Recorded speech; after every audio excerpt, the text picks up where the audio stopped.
Mbote Nabino Nyoso Bozolanda, émission qui nous attire ses malheurs.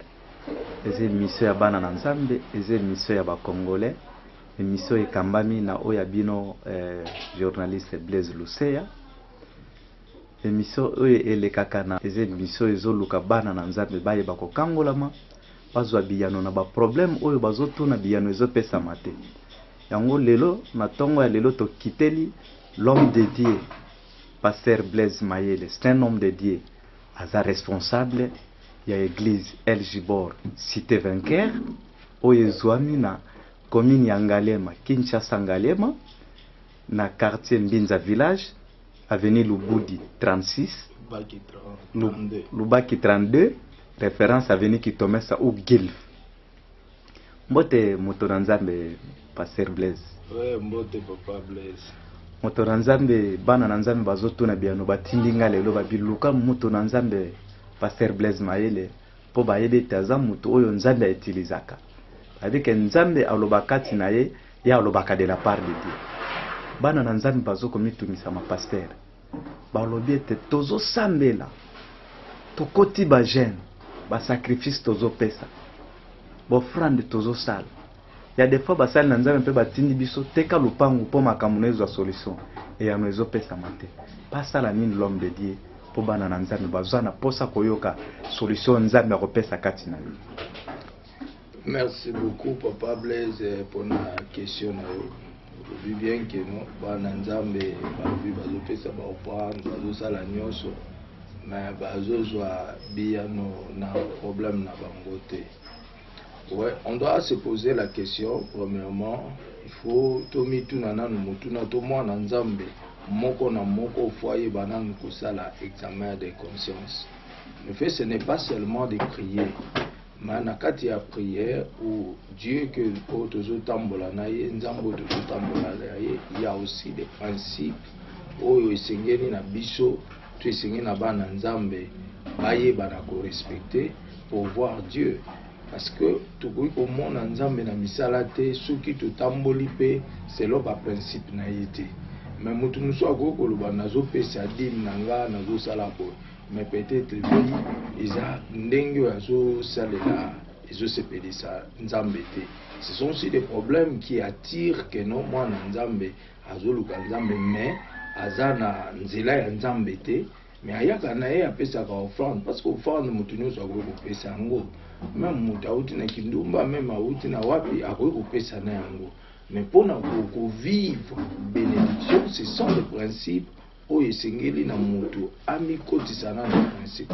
Donc question tout ni global, mais mutu na mutu ko azwa temps ya ko examiner marche na ye par rapport ya Nzambe. Et puis ce qui toke muke Papa Blaise na 1 Corinthiens 13, aux hommes na place bazolo belabiso likambo etali bolingo. Bolingo yo eza eloko eza ya liboso ya munene.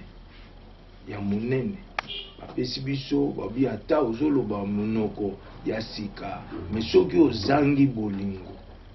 Donc tu es comme un symbole oyo ezobeta mais eza na eloko moko te eza na impact te. C'est ce qui crée aussi des problèmes.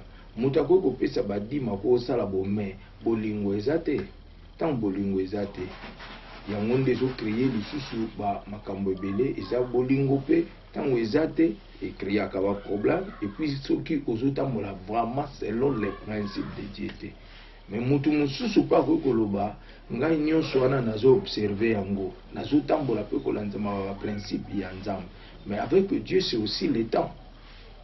Parce qu'il dit dans sa parole que humiliez-vous sous la main puissante de Dieu jusqu'au temps convenable. Il y a un temps convenable. C'est pas dit que non, ceux qui n'ont pas si les lombes à la monde, Nzambaza bindoté. Au côté bobimisi malamobo, Dieu prend aussi le temps. Et il sait que non, il faut appeler ça yo, mazota la paix, na maturité na yo, n'engozoko la peau, papa ou yaza, le quoi naza papa boy. Ceux qui moi nanga il y a 5 à 5 bidons essence. Na ozo bidon essence na opesa été. Pourquoi na ebi déjà ba danger aux derrière bidon essence. Donc mutu musu pe soka zo banga Nzambe. Tant musu nanon maturité na ye comité tant musu c'est pas encore le temps de Dieu. Donc il faut azela tant Nzambe pour ayeba komona pe biya moto na nzambe nalandi basalaki nga signal moko awa balobi tuna moto na nzambe tomonaki mpe eli na baprofete de bala eli ayebisi baprofete de bala ke bobelela ntango mosusu nzambe na bino alali ntoma na nzambe ayebisa biso ntango mosusu nzambe avoyage te alali te yango makambo na biso ezosimba te mpo topesi bofrande totumbi bambeka mais ezomarche te moto na nzambe ayebisa biso ya solo nzambe alali obi avoyage. oyebi bible elobi ke notre Dieu est fidèle et nzambe so asali promesse ayeba korealize yango epuis nzambe na biso alalaka te animaka te mpona cause ya moto nzambe alalaka te nzambe azali mais soki otali eli ayebaki keno nzambe ya bale akoki korépondre te na défi wana akoki kozwa eyano te. Et puis, vous allez remarquer que quand Élie ayaki, Élie abandaki mbala moko na kobele la moto ekitate, il a essayé un peu d'arranger encore l'hôtel. Ça veut dire que non, oya zoloba que non ta musu nzamba lali, est-ce qu'a bongisi déjà hôtel naï? Pour ce que bongisi hôtel, Élie si mabele la ki moto te.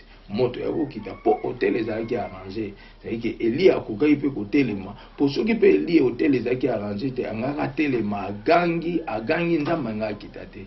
Mais il a compris que non, awo ezali kambu ya hôtel. Il faut tozongisa hôtel ya nzambe ndenge ezaleli po tobelela siko moto kokita. Il a commencé d'abord à arranger l'hôtel. Moi na nzambe nyonso azomona na sali boye. Essaie un peu d'arranger maintenant l'hôtel. Si vous arrangez l'hôtel, tu verras que notre Dieu va te répondre. Oyoki moto na nzambe tomela na mai oyoki ndenge répondre. Tango mususu botel na bino eza kotumba malamu te. Tango mususu pe boza pressé. Moto na nzambe tango mususu pe bino bokoki kosangana te bino basali na nzambe bobondela nzambe aya nola pona mboka pona bana Congo. Peut-être pe tozomona ke bino boza unité moto na moto alingi intérêt na ye. Normalement, ce n'est pas le cas. Parce que nous prions Jésus-Christ de Nazareth. Donc, parce que les gens font peut-être allusion à l'église, ou ils ont église armée de l'éternel, ou armée de victoire, ou ils ont cité de vainqueurs, ou ils ont beau. Mais tous en ils ont des chambres différentes, mais ils utilisent un salon moko. Donc, vous dire que non, ce n'est pas le problème, il y a Batuto Sangana. Cela dit que non, nous devons d'abord prendre conscience. Parce que Nzambo Tozotambolanaye, c'est un Dieu qui est invisible. Mais bien Toza physique. Et nous marchons avec quelqu'un qui est invisible. Et cet homme qui est invisible a donné ma principe, a dit ma principe, Oyo Sengeli Nabiso Tolanda. Tokoiko Sangana, Tosambeli. Mais rien ne va changer. Pourquoi? Parce que dans le sous oyo, azana bokoko, oyo azana likambubo, azana likamboui. C'est quoi le moyen et se manifester exactement. C'est-à-dire que non, chacun de nous doit appeler son Dieu. Il faut bien nzambe naye, assemble nzambe nzamba kita. Asa. Moto nzambe tomo akipe Esther na Mardoché bakila ki pona mboka naye. Solution ya mboka na bango yaka epa na basali na nzambe. Moto na nzambe ko sala union moko te bosangana. Tala Congo batu bazolela. Batu bakomi ko recourir tala moi oyo batininga keno ko lukela biso l'homme de Dieu pasteur Blaise Mayele. Haya no la biso tozo ata kimia. Batu bazolela l'homme de Dieu.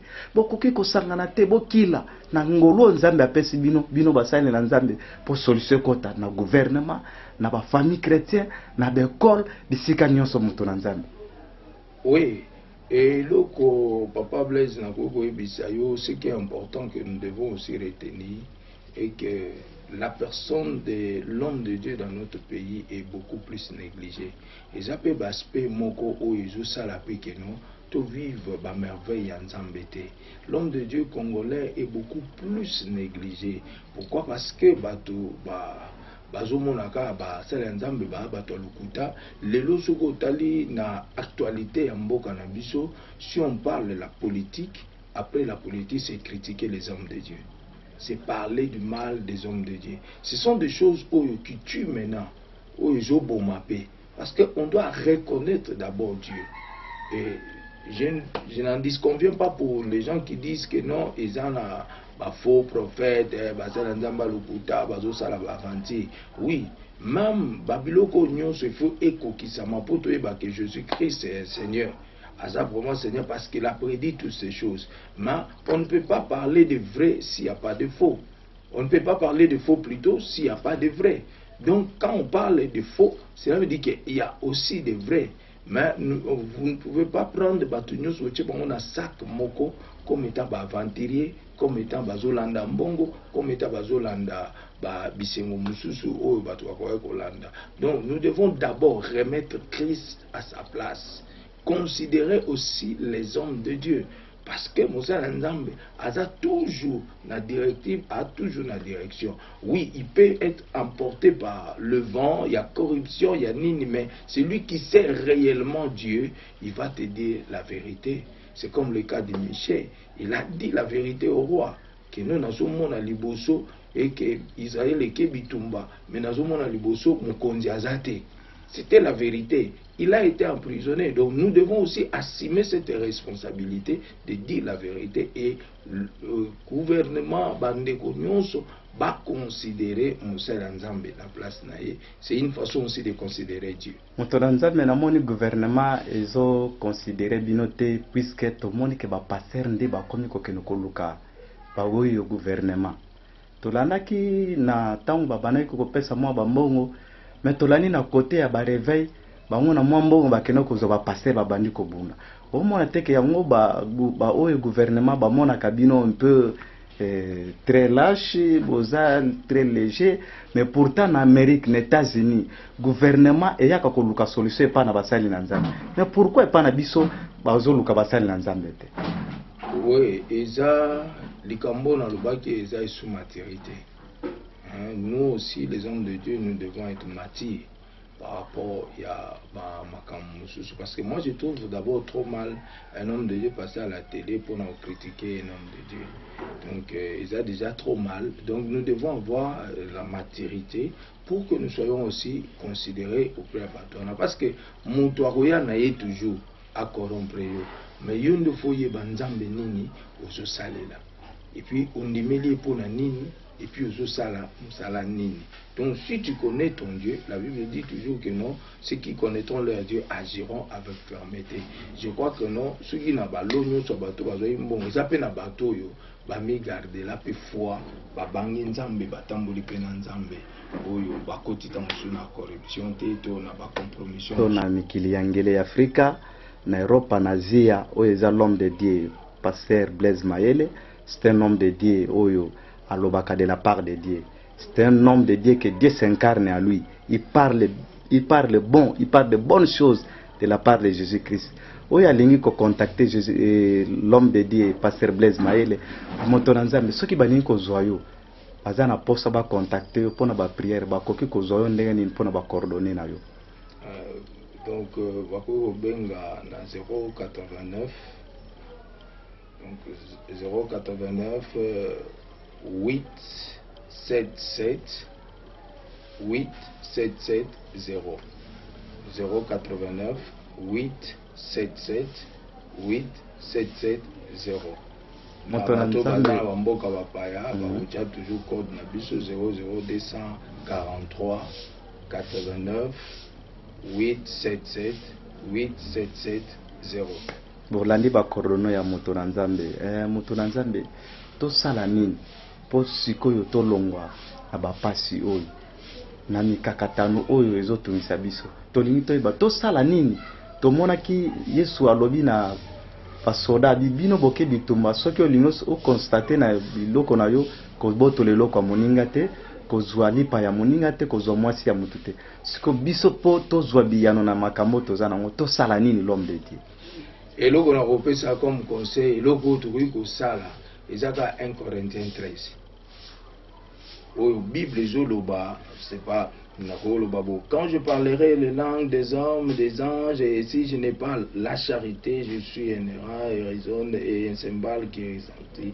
Et quand j'aurai les dons pour de prophéties, les sciences et tout, et la Bible dit même, et quand je distribuerai tous mes biens pour la nourriture des pauvres, quand je livrerai même mon corps pour être brûlé, et si je n'ai pas la charité, cela ne me sert de rien. Donc, nous devons avoir l'amour ezala na baye baza na politique na opposition na majorité ezala ba na nzambe. La seule chose que nous Congolais que nous devons avoir c'est l'amour. Oyebi soki biso ba Congolais to manifester bolingo, vous allez voir que les choses vont changer. Mais les Congolais, nous n'avons pas cet amour-là. Donc, nos papa Blaise, mais nous avons soupçon toujours dans mon thème. Peut-être il fait ça pour ça. Peut-être il fait ça pour ça. Donc, c'est ça. Quand nous manquons l'amour, Dieu ne va pas se manifester. Parce que Dieu lui-même incarne l'amour. Donc, et ça la biso ba Congolais, et ça la baïbaza na opposition, et ça la baïbaza na majorité, et ça la biso nyonso po bango nyonso pe bakenda ba église ba sambelaka. Mais nous tous nous devons manifester d'abord la première des choses que nous Congolais que nous devons faire c'est l'amour. Parce que ce qui bolingwane ezali au komona que non il n'y aura pas de déviation. Peut-être le col bolingo na sans traité et ça la dialogue donc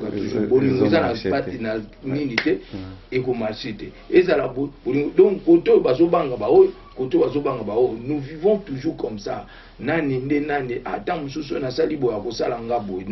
mais quand nous allons mettre l'amour au centre de tout, nous allons voir que notre Congo est décoller makasi.